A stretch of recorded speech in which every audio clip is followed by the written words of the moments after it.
Okay, so firstly we're going to show you how to actually assign a script. So you firstly have to put down any object into your map. So it's one script per object.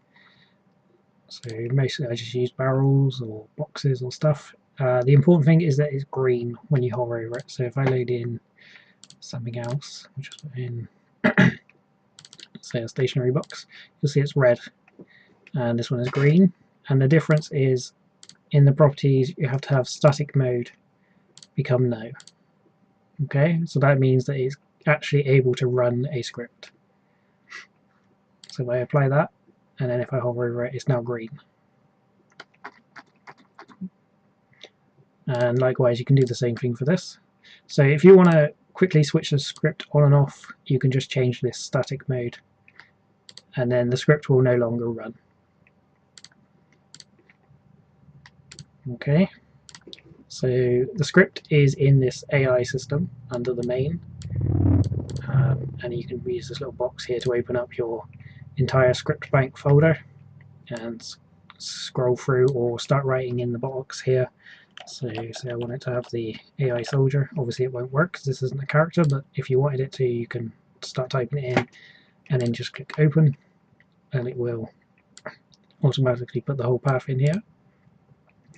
Some other things that you need to remember is spawn at start needs to be yes, otherwise the script shouldn't be running for this desired object. And also there is a range on objects. So for example, say I have my objects here, but my actual player is like miles away at the other side of the map. These scripts won't run until you become in range, which is quite a big range, but it's certainly much smaller than the whole map is. So if you want your script to be active throughout the entire map, you need to change this always active here to yes.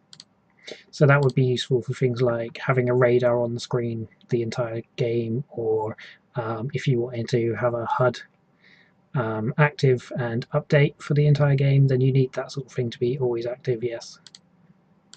And I forgot to save this bit. Okay, so that sort of thing is the key properties that you need to worry about. So when you actually come to create a script, there's a simple thing that you have to remember in Game Guru is that you go to I normally just start with a new text document and then you just got to rename it something suitable. So for this we're going to call it points.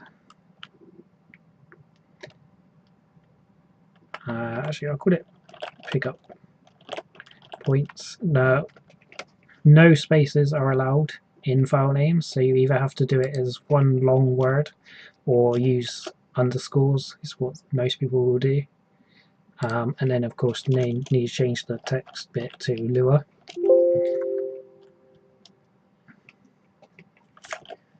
I'm going to copy that a sec. And then when you open it you'll get a blank page, of course. You can open it in Notepad, or as I use Notepad++, which is a slightly better version because it gives you actual syntax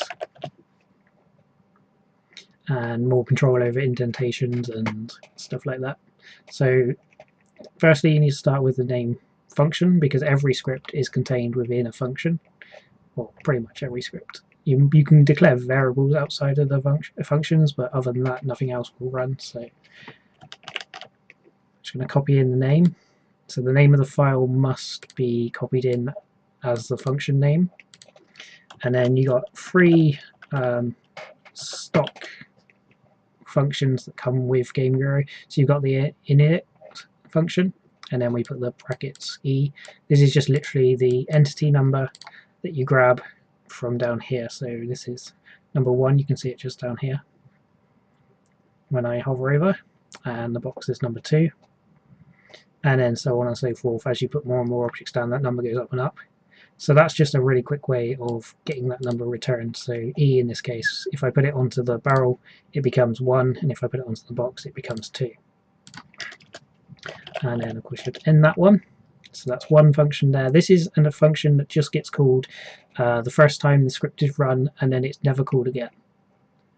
So unless you literally call it again yourself, but that doesn't matter. All you need to worry about is this is like your stage where you'd want to set up the entity for its first load into the game. So if you want it to turn off collision once, or if you wanted to hide it, or if you wanted to just set some values but not have them set throughout the entire game, just set them once, like its starting health for example, you could do that here.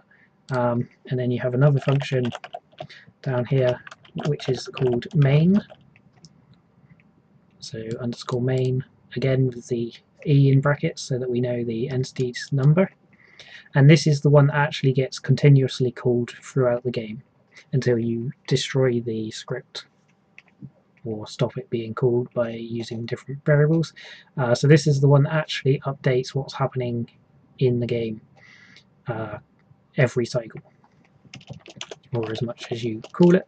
And then finally you have one more, which is the exit.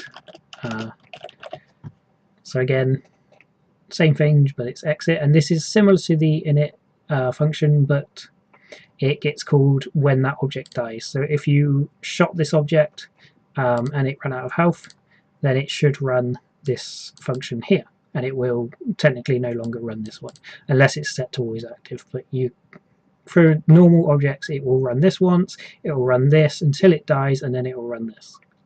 So that's your basic flow. So of course you have to assign that script, like so. We'll just turn the always off to no. Okay, so right now obviously this is blank and it won't do anything.